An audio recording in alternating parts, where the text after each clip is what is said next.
fun week this week is, well, not only is it birthday month because it is December and my birthday's in December, so we start celebrating birthday month, which is fun. What do we do? I did all my Christmas shopping online for my family.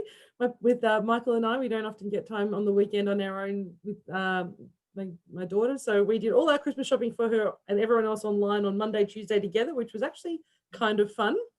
And then what else? And then I've just had some really great conversations this week with clients. I've been writing plans and other fun things. Yeah. And what about you? Nice, Jenny. I have had a massive week because for the first time, I've actually blocked out 2 weeks off. So I've had to, I know. So I've had to shuffle and, put extra hours in for clients for the next few weeks and stuff. So it's been pretty big, but I too have done all my Christmas shopping online. And I've usually always finished mine by October, but this time I didn't get it done till end of November. So last night, Clover and I were wrapping up a storm because we always have to have it done early so we can post everything off to New Zealand. Of course, yeah. We did our Christmas tree on the weekend, so our Christmas tree's up since Sunday. So we've got, I figured I had to start putting things under the tree because it was looking very bare. Yeah. What I do miss though living in Queensland is we don't have real trees up here because it's too damn hot. So they die too quickly. So I have a fake tree, but it's a pretty good looking fake tree. But I do miss being in Melbourne and having a real tree because, growing up, that's what we had, and the smell of pine in the house was quite delightful. Yeah, absolutely. I'm just going to click on the go live to Facebook. So we missed you last week, Jenny. And but we didn't cover obviously the topic that we were going to, which was all about planning and all that kind of stuff. We had a wonderful chat with a friend that I met in the States earlier this year. And so we talked about forward planning, but in terms of social media and what she uses and all that kind of stuff. And then a little bit of a wrap up on social media marketing world, because it's not on next year. They've wiped it completely and they're going straight to 2021. Oh, wow. How interesting. Yes, that's very exciting that it's, not just sitting there going, oh, what's going to happen? They've made a big decision. Yeah, and, wow. Well, it's I think I one of the cool things I did this week was I actually did an online virtual conference as an exhibitor, which was quite fascinating. Wow. So we had the Global Supplier Diversity Association first virtual exhibition with diverse Indigenous and predominantly Indigenous suppliers from around the globe who come together to talk and meet with exhibitors or meet with other exhibitors and people, essentially visitors to a conference, and they're doing it was set up as a virtual conference. So I had to upload images like I would on a banner, like pull up banners and create images and upload documents so people could get a virtual swag bag of all the information and actually come and chat to you online live for a 4-hour period on Wednesday night. And it was quite fascinating to be popping in and out and having people come and chat to you from all around the world on this virtual summit. It was quite crazy, actually. Wow. What platform did they do it on? A platform called VFairs. So I think they're a platform that's designed for virtual exhibitions and virtual fairs. But it was actually really fun because I had to think about what's the visual image people are going to look at, because of course you've got it's on a screen and you've got an image of a desktop and some banners and pull-up banners, and you can choose the layout that you wanted and how many images you wanted. And then I had to do this whole kind of, well, what words do I want to say and what am I going to look at and what do I want them to draw in? It was so fascinating scrolling through all the exhibitors to see what they'd put up and had they thought about the colors and what's going to attract people in, or is it just lots of text on a very small image? So it was really cool. But wow. It's different in 2020 when how we do exhibitions now. Isn't it? How can we all watch that, Jenny, or see it? Well, I didn't realize actually, and I should have probably before, I didn't realize that I could have actually invited everybody because it was actually open to the public to actually come along. I thought it was I actually thought it was a limited access thing, so I didn't share it, to be honest. But now I will next time do that, is that you can share the information as the virtual summit, and then the delegates have access to 30 days to go back and actually deep dive and read the information and the swag bag and to connect with people. So yeah, it was designed like we could have all been sitting online. You can't see anybody. It's just chat room. So I felt like it was the 80s before there was videos on laptops, chatting to people through virtual platforms. So it's pretty cool. Yeah, so sorry I couldn't be here last week, but unfortunately I was not well. No, well, we're glad you're here today. So hello and welcome to everybody. I'm Kylie Moe-Browland from Hello Media, and this is Jenny Walk from Elephant in the Room Consulting. Hello. And today we're talking about wrapping up the year and forward planning and what you can do to get that going better for you.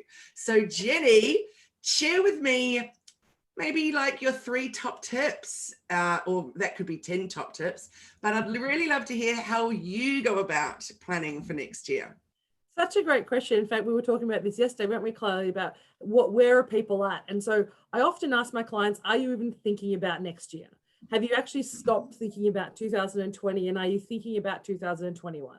As a business coach, I actually encourage my clients from the start of quarter 4 to actually start considering the new year. So rather than just focusing on what you've done what you need to do in the next quarter is to actually split your focus on current business and future business. But as we get to that end of the year, and we're only 2 weeks away from, or 3 weeks away from the end of the year, working on current business can be a little bit hard, particularly if you've got big programs and projects that require long lead times.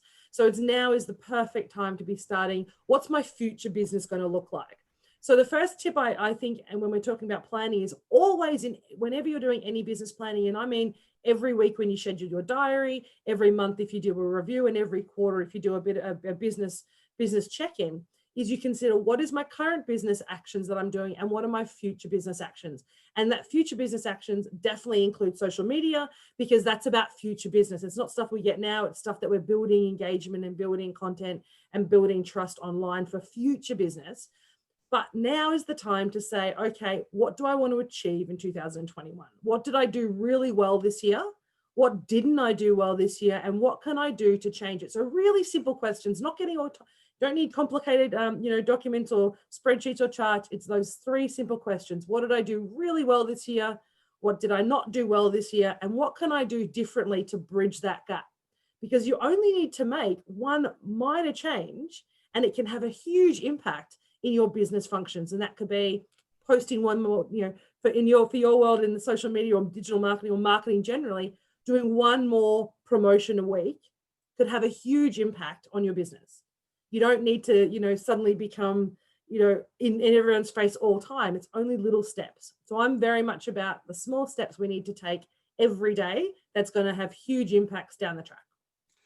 Couldn't agree more. So the way I do it, I don't do it as a spreadsheet either. I just have a notebook and I write it down, but I have my 3 topics. So that would be email marketing. How did I do that? So I have those same questions or similar questions. How did it go?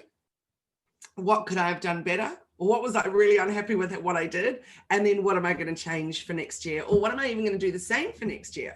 Yeah. So the topic number 1 would be email marketing. So if I only sent out a newsletter sporadically, so maybe every 6 weeks and then 3 months and then 1 week, and it was just all over the show, I realized, got to change that. I need to be absolutely consistent.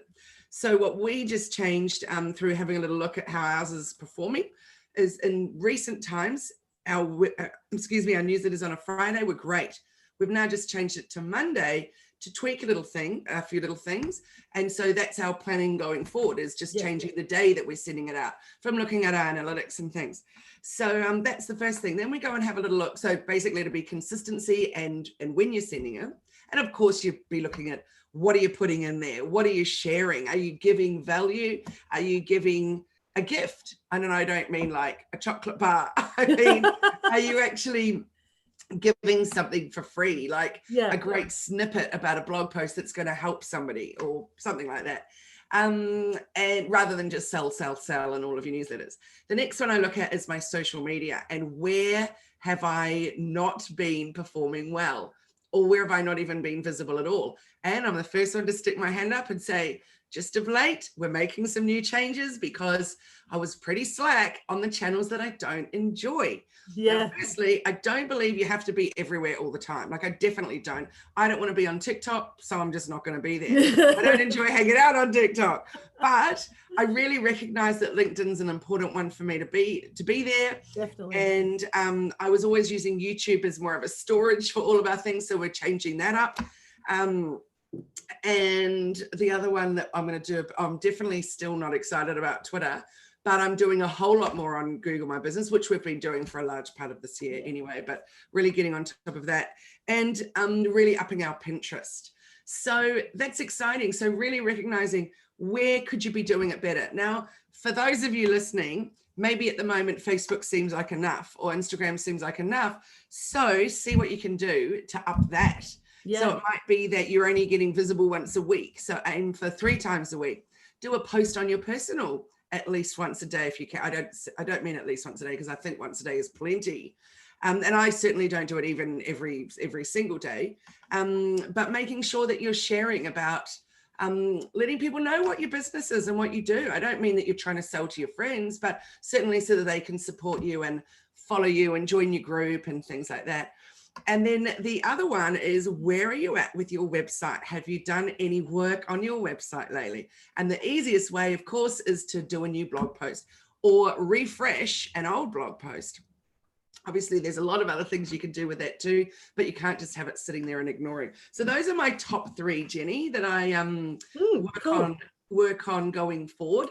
Is there anything that you've found this year that hasn't been, that you could have done better and that you plan to for next year? I definitely. And before I actually answer that, I would like to take a step back, because one of the things that we forget, though, we often just do stuff because we think shiny things come along and people say, let's do this thing, let's do that thing. You and I care for the shiny things. And a lot of people, we all love shiny things. So what we do, though, is we say, like, TikTok comes along and everyone goes, I need to be on TikTok, or there's an exhibition or there's a meetup group or there's something that comes along and people go, I have to be there everywhere. So when we're planning for 2021, what I'd like you to consider, and the people listening is to consider, is what's going to work for my business, what works for me, but not only me, what works for the people that I want to connect with and my clients. Because as I keep saying, and I've said repeatedly, our business is actually not about us. It's about what we do for the people that we actually serve. So whether they hang out, what do they want to see, and how often do they want us to show up? Because then you actually create a connection between the things that you do every day and even those things you don't like. Because the reality is, if all my clients are currently sitting on TikTok, if I don't want to be on TikTok, I don't have my clients. So I have to sometimes go, well, you're not, and they're not. But if they were, I'd be like, okay, I don't like TikTok, but I know that if I do 2 or 3 posts a week or 5 posts a week on TikTok, I'm going to get greater connection with my clients. So sometimes you need to do the things that you don't want to do because your clients want you to show up in those ways. So that's when you're doing your planning, is looking at, what do I need to do that's actually going to help me connect with my clients more and more often, and also serve them better. So that's like everything that you do in the business. How often do you do your weekly plan? How often do you show up in those spaces? How often do you actually create something new, like your blog posts or your content or your free gifts?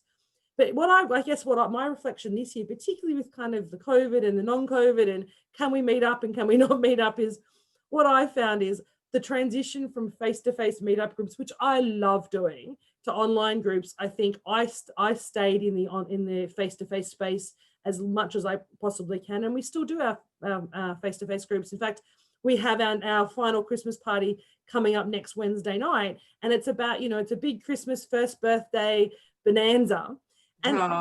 And there's this idea of, how do we keep that connection? So I think, because I got complacent, so I look back and think I probably didn't connect with our group and our members as much as I should have, because I was in that kind of, am I online or offline space? So that was my reflection for the year, and being okay with the fact that, yep, I made a stumble there. I probably don't have as great engagement. You know what? So for next year, now that we're planning, I know what I need to do to show up for all our members who are both online and just want to do Zoom meetings, and those who are really comfortable and itching to get in front of us again in a face-to-face meetup. So that goes to my earlier point, is just because you may not want to be there doesn't mean you shouldn't show up there. Yes, and I would like to reiterate that as well, which is one of my favorite little lines to say to people, is that if your customers are there or your clients are there, then you need to be there too. Exactly. yet I'm still Otherwise they're not going to be your customers or clients. Like, that's the reality, right? We're all trying to grow a business and connect. So I think that, so they're my first tips. My third tip I think about for next, in terms of planning, that I would do, is to actually block some time out to do it. Don't do it just ad hoc thinking, oh, I've got to think about next year. Oh, I'll do it over coffee, or I'll sit for an hour here, or don't worry. I don't schedule it in. So schedule time sometime between now and mid-January. So in most cases, and depending on the type of business you have, you could push that out to the end of January. I'm a consulting business, and with the coaching that we do, often there's a lull over that Christmas period because everybody wants a break. But you might just spend 2 to 3 hours. It doesn't need to be all day, but it would be at least 2 to 3 hours to sit down and decide what you want to achieve in 2021. What does that look like for you? Is that a revenue target? Is that a number of clients that you want to achieve? Is that a financial position? Whatever that looks like for you, write that down first, because then everything you do needs to lead you to that outcome. So it's kind of planning your destination. Instead of saying, hey, I'm going to Europe, we'll see where we go. We actually pick a location and say, what is the bus connections? What are the train connections? How do I get from here to there? And I always liken it to when my very first trip to Europe, when I was, I think, 24, in the days when online bookings were not as prevalent as they are now. And so I was thinking, okay, if I want to get to Verona from Sydney, or from Melbourne at the time, I need to catch a plane to Sydney. I need to get a plane from Sydney, and it went through those days Dubai, through Heathrow into Rome. And then what happens? And then what is the bus I need to connect? And what is the train I need to connect? If I just go, hey, I'm just going to fly around, you don't actually have a clear path, and you could end up anywhere.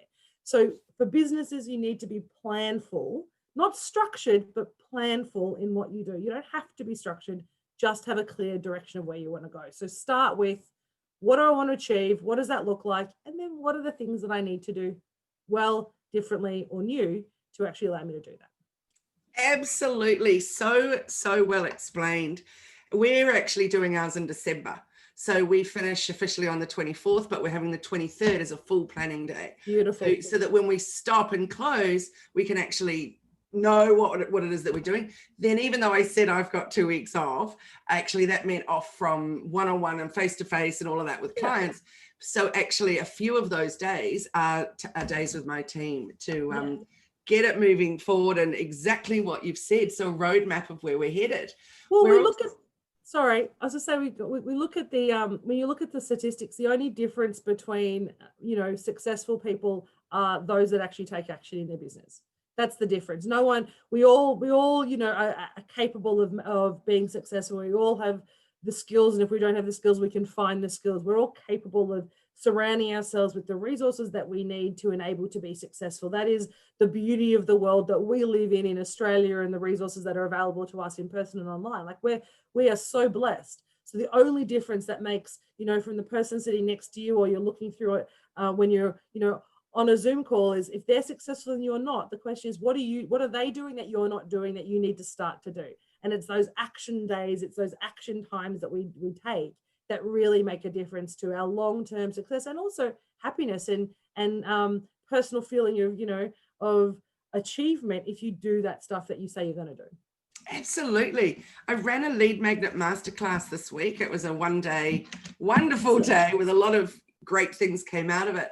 But one thing that really surprised me was how many people did not look at their competitors and see what they're doing. And I think on one way, I think it's good, because it's important that you run your own race, right? And you're not always looking and trying to copy or whatever, but it's so important to just see what they're doing. See what you like, what you think they're doing well, see what you think that they're not doing very well, and see what you absolutely know that you would never do yourself, or that is causing damage to their brand. So I talked about how you could actually watch what they're up to, and without feeling like you're stalkery and copying. And so I'm really hoping that those people are going forward to check it out. And it could even be that competitor is not anywhere near you. They might be in Norway, who knows? But having a look, if they do something similar to you, what do they do? How do they do it? And what would you like to do more of in the way that they do it?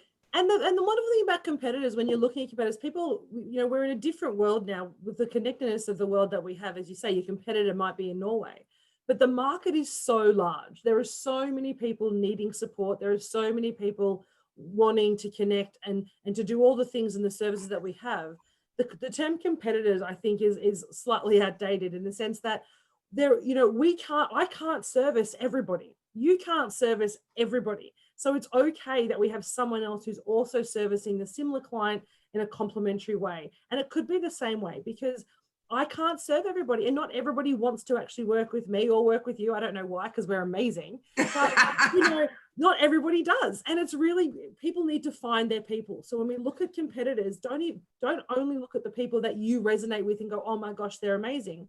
Look at the people who do the same thing that you do, but you don't resonate with, and think, why don't I resonate with them? What's different about them? Because my ideal client is actually connecting with them. So why is that?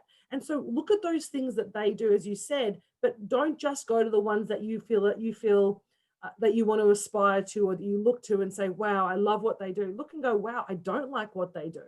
Why don't I like that? Is it their values? Is it the way they sell? Is it the way they deliver? Is it they don't feel genuine, or they don't feel authentic to you? Their language. Language is, oh my gosh, language is so important. How does that make you feel? Because that, at the ultimate, at the end of the day, and we've talked about this a couple of weeks ago, is what do you want people to think, feel, and do when you connect with them? So everything you do is, if you're not thinking, feeling, and doing what you want your clients to do, and vice versa, then what am I doing differently? What's wrong with that language, and why am I not getting that connection? Absolutely. I'm sure I've told you this before, but somebody that I follow and receive their newsletters, etc., suddenly stopped addressing them personally, which is so easy to do, as you know.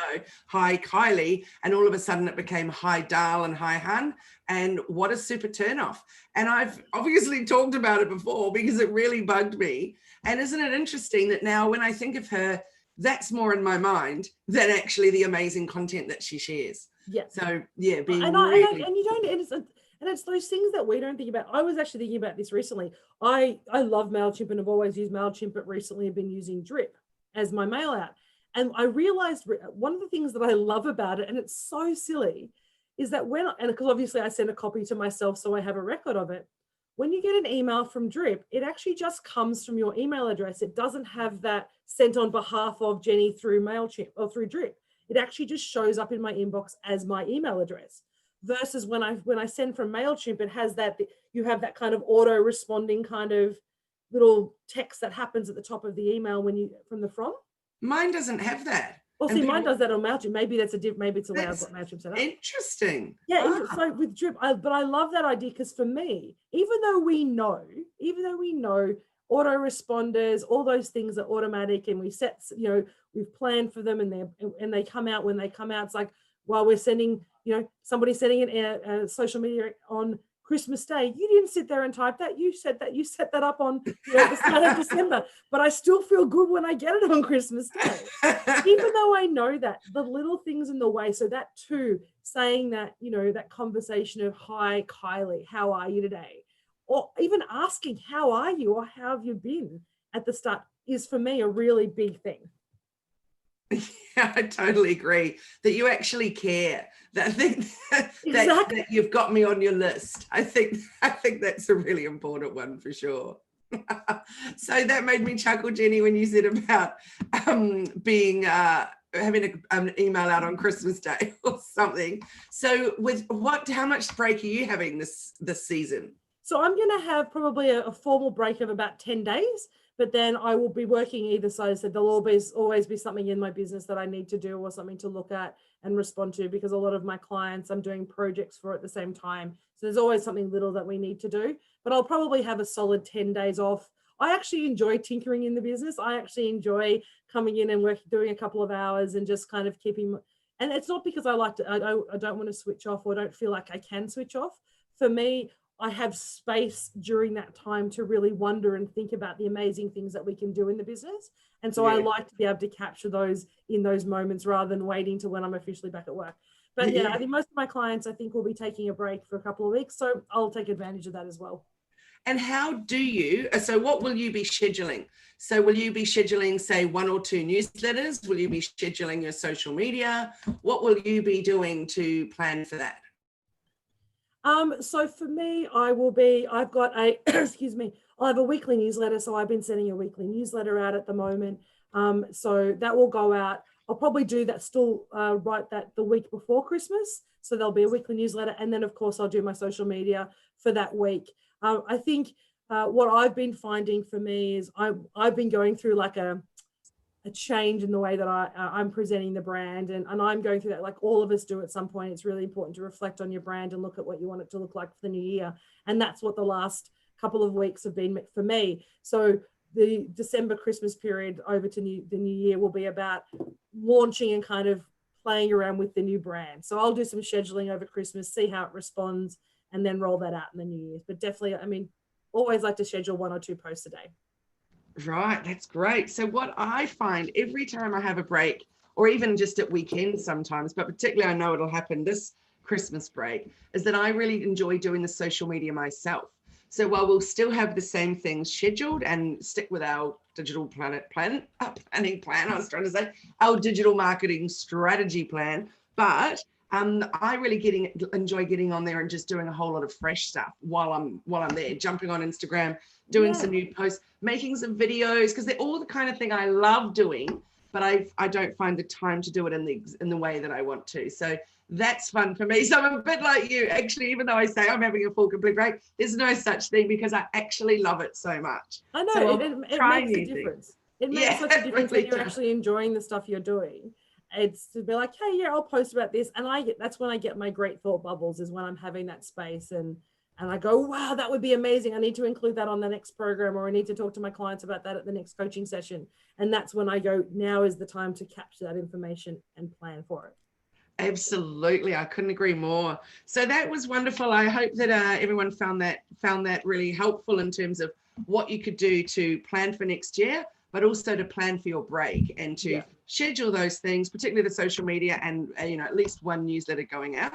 So remember to take some time, everyone who's listening, take some time to think of, what did I do really well, and celebrate it. Make sure you celebrate what you've done really well, what you didn't do so well, and what you'd like to change, and then look at the ways you can close that gap. So you have less in the I don't like column and more in the I love what I did column. Yeah, absolutely. We've definitely got to celebrate those wins, that's for sure. Definitely. That makes me think I'm gonna buy myself a bottle of bubbles and Always. put that under the tree. There you go. So Jenny, how can people connect with you? So they can connect with me. Best way to connect with me is through Facebook or Insta on at Elephant in the Room AU. And from there you can find my website, find me on LinkedIn, but at Elephant in the Room AU. I run 2 coaching programs, one called the Content Collective, which is about creating content and really compelling content on all platforms, and also my group coaching program, The Messy Middle, where we look at the business structure and systems. So that's the way people can connect with me and find me. So please reach out. And thanks, Merlin, for putting the details in the chat. Great. And Francine just wrote into the chat, so glad I made it today. It's always such great advice. You guys inspire me. Thank you, Francine. That's really wonderful. That's awesome. Great. Terry says, excited to start using all of those ideas to start 2021. Beautiful. Awesome. Well, and where can we find you, Kylie? Yes. Well, on that note, I have a very exciting big day coming up soon, which is all about how to get your 2021 strategy set up, ready to go. So it's in 2 parts. There's 4 hours in December and then 4 hours in January. And we're about to be launching that in a few hours, which is very exciting. So you can find out more about that at www.hellomedia.team. And of course, you can through there find us on Facebook and Instagram and all the other cool places, but mostly I like hanging out in my Hello Media Facebook group. So thanks, Jenny. It was awesome as always to catch up with you. I always learn a new trick and go away with my brain buzzing. Yay! Very good. And we've celebrated our 1-year anniversary, and you and I'm very excited that you're about to celebrate your 1 year of meetups. I know, and you were at my very first one. You were my first speaker at my very first meetup. I know. I so wish I could be there, that's for sure. But alas, I'm unable to. But I hope that I will be seeing you very soon. I'm sure we will. Up in Queensland. So until next week, Same time, same place. Have a wonderful day and a great weekend. You take care. Bye, everyone. Thanks. Bye.